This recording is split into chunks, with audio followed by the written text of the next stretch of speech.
Hey guys, welcome to another Spencer's Garage. Today we are working on my wife's 2017 CRV. It currently has 94,000 miles and it is about time to change the coolant. I have actually done a drain and fill a couple years ago, but I decided I'm going to go ahead and do this today to make this video and show you guys.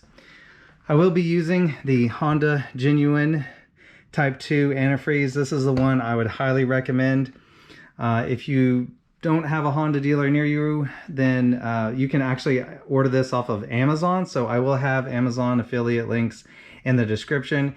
If for whatever reason you don't want to choose the Honda Genuine, I will also have a link for the Valvoline coolant that is equivalent to this. At the moment they are the exact same price, so I don't know why you wouldn't choose the Honda Genuine coolant. So as I said, this does have 94,000 miles, but I did look up the specs for this coolant right here, and it says that this is good for 5 years or 60,000 miles. So I changed this right at 5 years. So that's what I would suggest. I would go by, you know, what it says on the Honda coolant jug. So 5 years, every 60,000 miles, that's whenever you should do this. If you need these, you know, if you need this type of coolant and you have an Amazon account, feel free to click that link. Also, any of the tools that I will be using, check those out as well. So anyways, let's get started. I already have the car jacked up on jack stands because we are going to need to get underneath the car to drain the coolant out of the petcock. By the way, this is not going to be a flush. This is just going to be a drain and fill. I don't feel like a flush is necessary unless you actually have, you know, crud or whatever in your coolant, and most cars do not have crud in their coolant and stuff like that. At least these ones not right now because these are still pretty new. And by the way, this should cover 2017 to 2022. The 23, 24, 25 models may be similar, but they may have, you know, some differences, so I can't guarantee those are going to be exactly the same as this one. This is the coolant overflow tank, so this is where we're going to be dealing with. Most cars, especially older cars, you know, they had the radiator up front, which this still does have a radiator up front, but they would have the radiator cap right here. Most newer cars don't deal with that anymore. They just have a coolant overflow reservoir. So this is where we are going to be adding our coolant.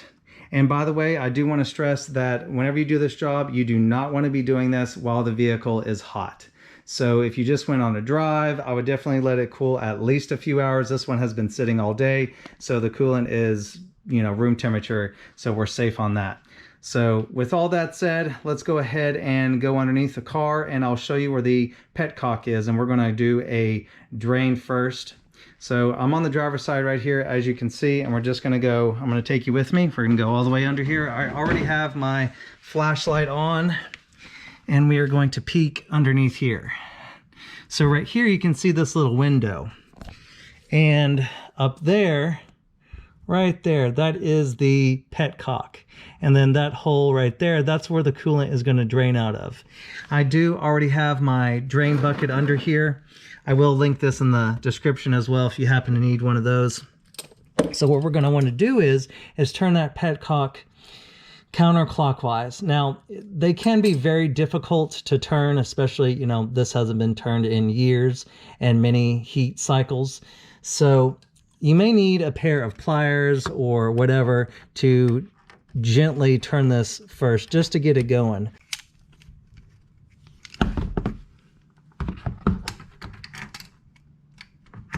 I got some longer pliers here, so hopefully this can... Okay guys, I just barely had to touch it with those pliers and it started to turn. It busted loose. So now I'm going to make sure that I have my drain pan, my drain bucket underneath it. There we go. This is going to splatter some. See if I can open it a little bit more.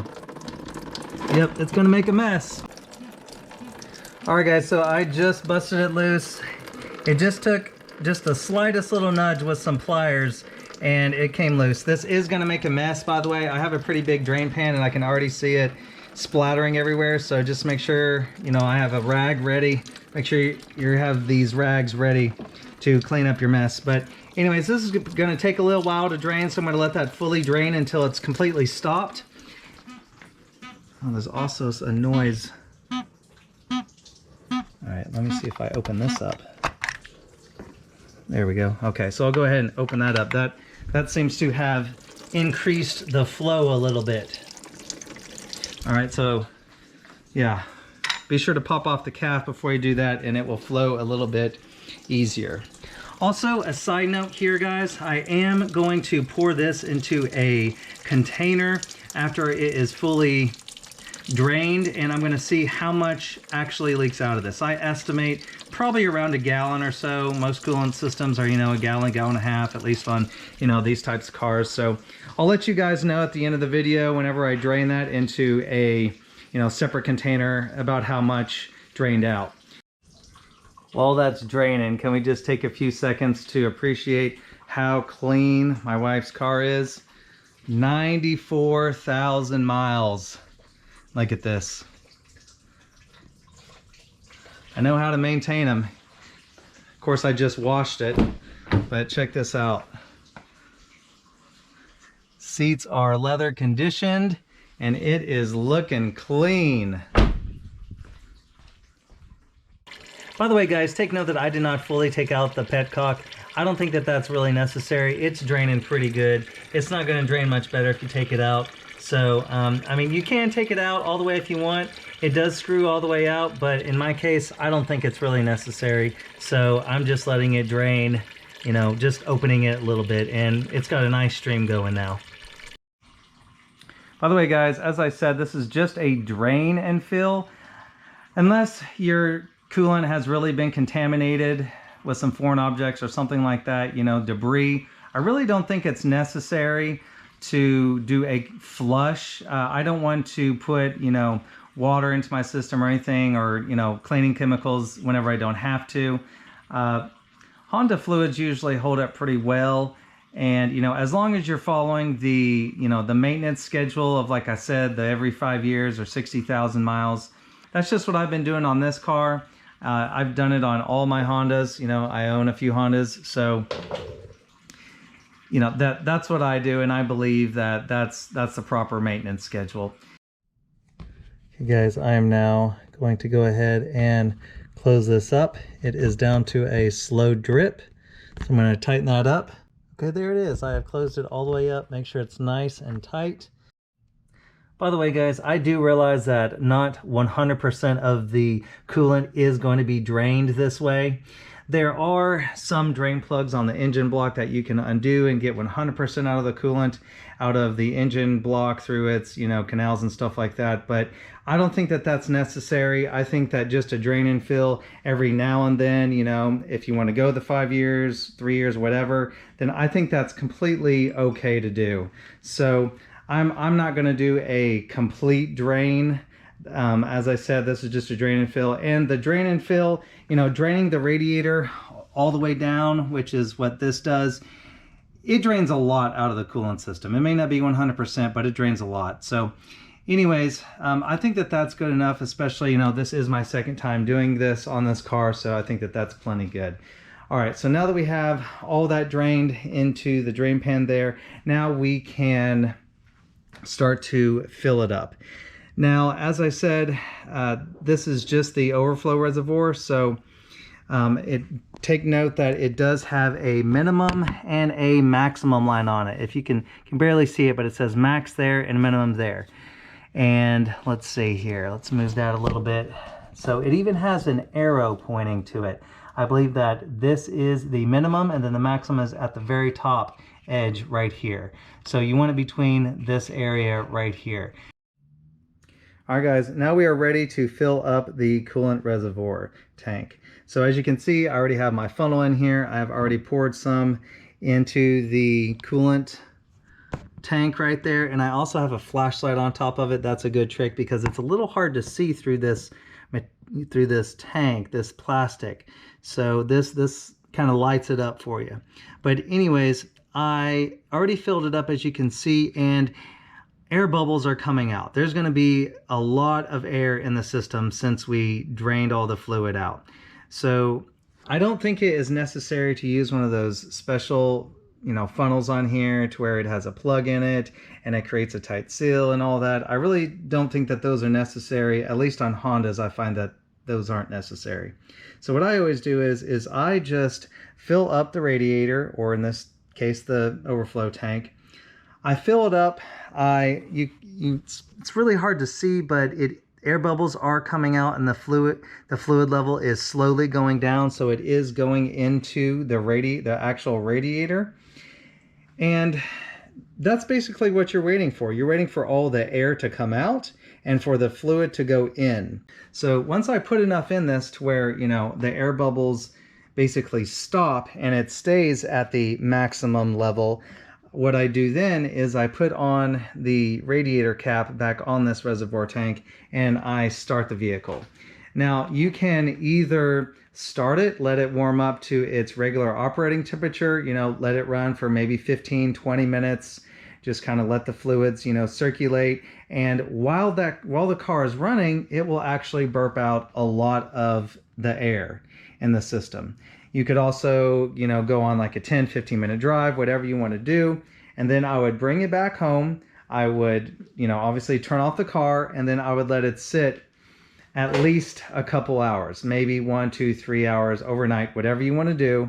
And then you can pop the hood and come back to your overflow tank here, and you can check the fluid level. It may be halfway down, it may be completely empty. I will come back and let you know how down the reservoir was.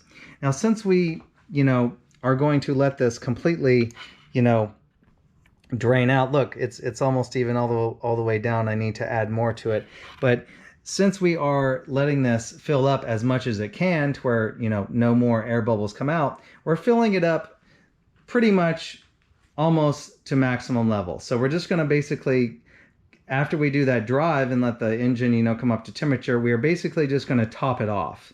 So that's what I'm talking about. Just run the engine, get up to temperature, and then you will come back, the next time you drive it to top it off. That's how I have always done my drain and fill on my coolant cars, or anytime I work on them and I have to take out the radiator, whatever, or change the radiator hoses. Anytime I have to do any sort of coolant work, that has always worked for me.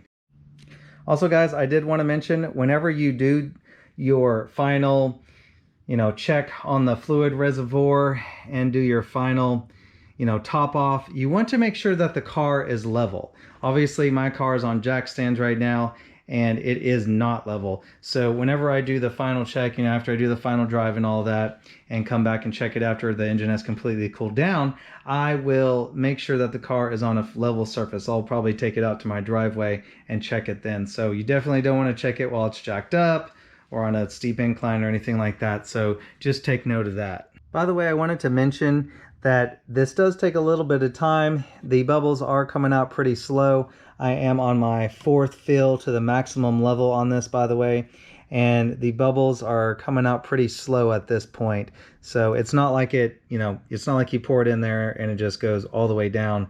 You have to wait for the air bubbles to come up. So just take note of that as well. Alright guys, once the fluid level is no longer going down on your reservoir tank, you can then take out your funnel and you can go ahead and put on your radiator cap. Just push down and turn it just like that. Make sure it's nice and tight. After this, of course, follow the procedure of which I said earlier in the video to get the rest of the air bubbles out and to top it off.